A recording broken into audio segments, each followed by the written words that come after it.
6-point favorite over a Detroit team that still does have a shot at the NFC's #1 seed, has won 3 of its last 4, and did have a chance to take a fourth-quarter lead last year at Jerry World. So, Keyshawn, help me out here. How important is it for my Cowboys to just beat the Lions? I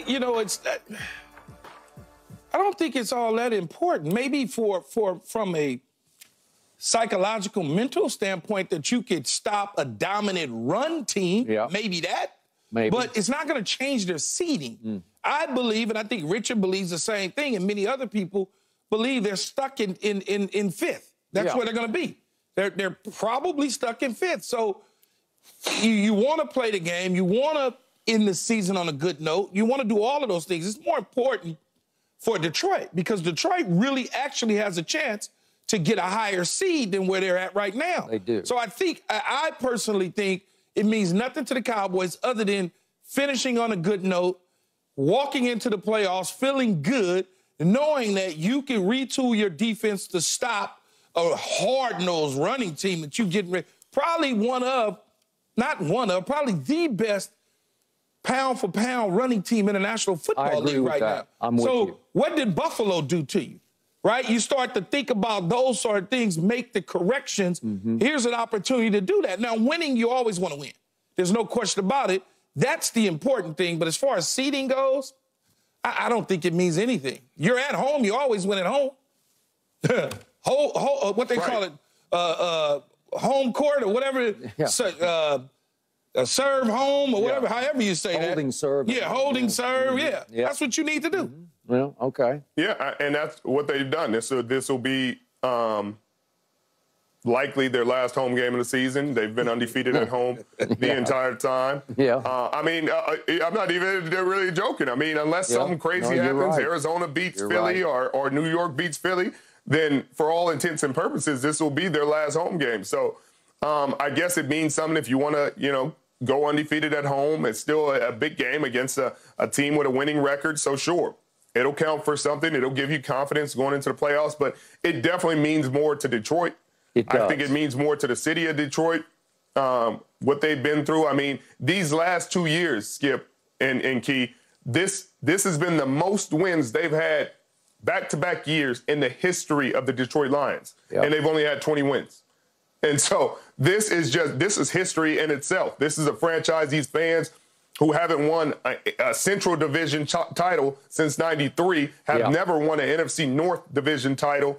And so to have a home field playoff game at this day and age for some of these Detroit fans that have never even seen a playoff game, never even seen a playoff win, it would mean a ton. And so, yeah, this would mean a lot for Detroit because they still have a chance at the #1 seed. If they win out and maybe San Francisco stumbles somewhere along the line, they could potentially get the 1 seed. Even the 2 seed, they'd get a home playoff game, which is more than they could say for a very long time. So I think just in general, in terms of aesthetics, in terms of the feel-good story, it means more to Detroit.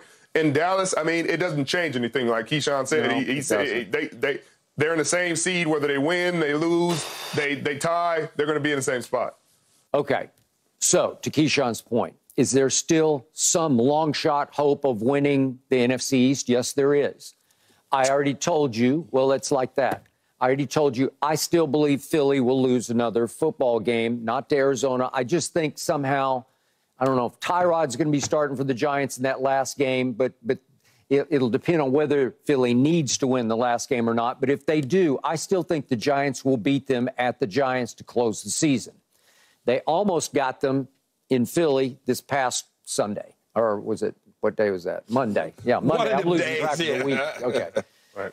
The point is, I already told you, I don't think my Dallas Cowboys can beat the Detroit Lions right now because I think the Lions are playing at a higher late season level than the Cowboys are. I do think my team has lost some edge, some momentum, some confidence, some spirit, something that winning teams have and losing teams this late in the year just don't have. And I'm still left flat by what I saw at Miami because I didn't love it, but I couldn't hate it, what they did at Miami, because they played okay. They played some solid defense. They held the Miami Dolphins in Miami to 1 touchdown. They held them till late in the game to 19 points until the last walk-off field goal. So you have to say, okay, that was pretty good. But I never, ever, during that whole football game, did I ever think the Cowboys are going to win it. And that's horrifying to me this late in the year.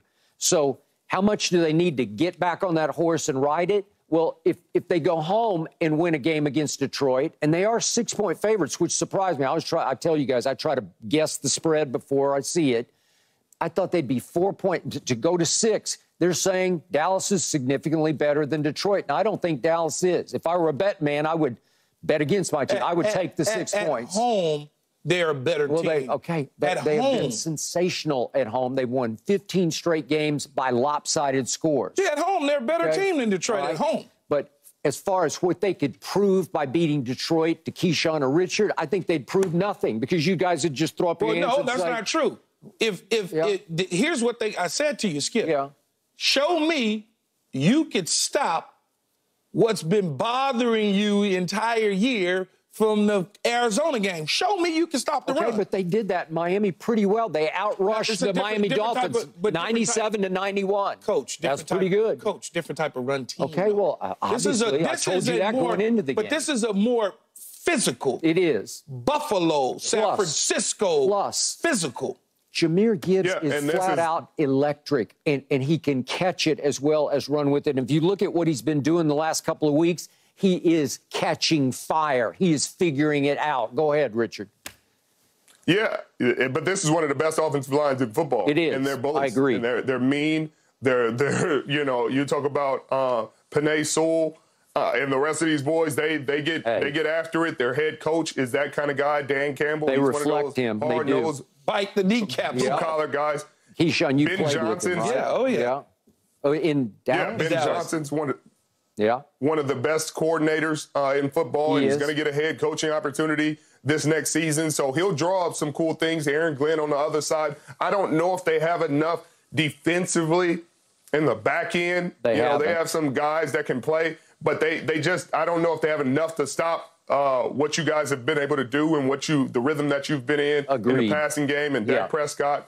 So I think that's why Vegas has the 6-point spread, because that's kind of the unknown. Your receivers, CeeDee Lamb, Cooks, Gallup, your tight end against this defense. But offensively, I think they're going to have some success. But Jared Goff is a wild card. Yeah. Wild card. Always is. He's a wild card in this game. Always is. And if he's clean and they keep him clean, it will be surgical. Skip, it'll be surgical. It'll be a long day for this defense. Yeah. If they get to him early and they're hitting him, that he's hitting the ground, they're putting pressure in his face every single play, he'll start to make mistakes. And that's just been the history of Jared Goff. So this offensive line versus this defensive line will really tell the story of the game. Early on, if they keep him clean, and he can go back there and diagnose. He can read defenses. He can process, and he can get the ball where it needs to go. And they got weapons, man, because it's St. Brown and it's Laporta, the rookie, obviously, and then he can flip it to Gibbs, and he's got Josh Reynolds, and Jameson Williams hasn't really sort of gotten his feet back under, his legs back underneath him. But they got weapons, and I know they're going to feel good about playing in this building because I remind you, you can say, well, it was last year, but they still got a good taste in their mouth, at least for 3 quarters, because I'm going to remind everybody, the first play of the 4th quarter last year at Jerry World, they have it 1st and goal at the 1, just like we had it 1st and goal 1 on our opening drive at Miami. But this is the first play of the 4th quarter. If they cash this, they go up 13-10 early in the 4th quarter, and they know that.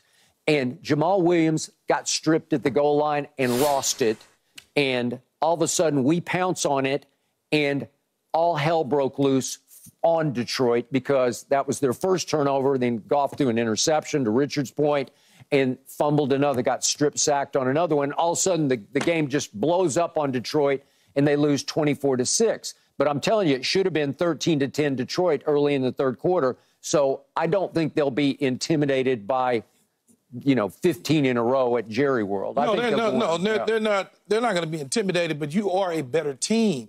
At home, you're averaging 40 points. Yeah, it's unbelievable. I mean, it's, this is the best team that you will play at home this year.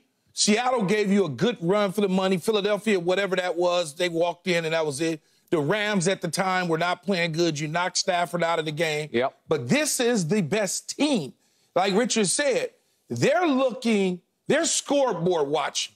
They're trying to see if the Rams could upset San Francisco or somehow the Commanders get an onside kick and win the game. That's what they're looking at. They're scoreboard watching because they have an opportunity to get the number 1 seed. If they get the number 1 seed in Detroit, come on. Even the 2 seed, they already got a home game because they won their division, so they got a home game. And when you're the 2, you never know what could happen to the 1. And you don't know what's going to happen when you're the 2, right? All of a sudden, you look up in the 1, oh, I got home field advantage as a 2 throughout the playoffs now. So they're going to come in there ready to play. I want to see, though, can Michael Parsons and Lawrence and the rest of the defense stop the physicality of Dan Campbell and Ben Johnson and what they're going to try to unleash on play calling against you. They are 3rd in rushing behind the Ravens and the Chicago Bears, led by Justin Fields and his legs. So you can see they're 3rd in rushing. They're 5th in points scored, but to Richard's point, they're 24th in points allowed. So they've been pretty shaky to bad on defense. So this is the game where you just have to outscore them because you're going to think they can score. Even if you outscored them and you won the game, if they rush for 190 yards, I got a real problem with that. I know, and they well might. I think they got potential. I think Jahmyr Gibbs, I think he's better than the Cook kid up there in Buffalo.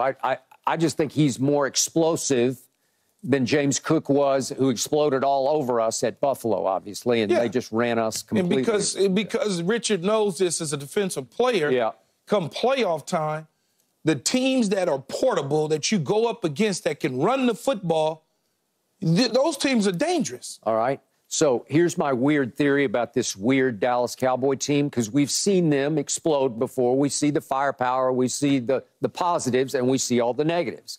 So I don't care whether they win this game or not. In fact, I don't really want to come in here on Monday and hear you guys say, well, that's what you always do. You win at home. It'll only validate the narrative of, well, you can't win on the road, right? So if we lose at home, I'll just throw up my hands and say, okay, next, because they won't play their starters at Washington in the finale because they don't need to. They're just resting up for the first road playoff game, which it looks like at this point it would be at, as I say, Tampa Baker, as in at Tampa Bay featuring Baker Mayfield. So if that's the case, I think we could go win that game. We beat Tom Brady in that same game last year and beat them badly. So if we do go win that game, to me, I would like Dallas's chances of going on the road, San Francisco, wherever it would be in the next, the next level of the playoffs. Here's the problem that you have. Yeah. Here's the problem that you have, though, Skip, with what you just said. The Dallas Cowboys are not the type of team that need to rest up.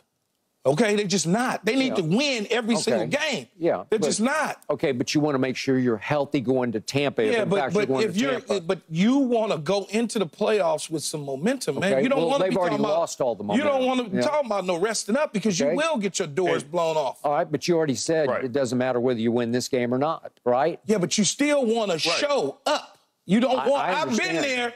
I've been there with the resting up and all that, and looking ahead because we clinched early. And then we get our doors blew off in the first round, which probably going to happen to y'all anyway. I don't think it will. You always end up in a dogfight early on, and you don't have like the most veteran championship pedigree team right now. You know, if you had a team where you're like, hey, they've been in NFC championships, they've been in Super Bowls, like rest them, they know what to expect. You got a relatively young team when it comes to your foundational pieces. So your CeeDee Lambs, your Michael Parsons. Those guys are young. Those guys need to play. They need the reps. They need to be out there and understand the sense of urgency out there. Sometimes you rest a guy like that, and you get lackadaisical, and you go into this next game in the playoffs, or it's a different kind of sense of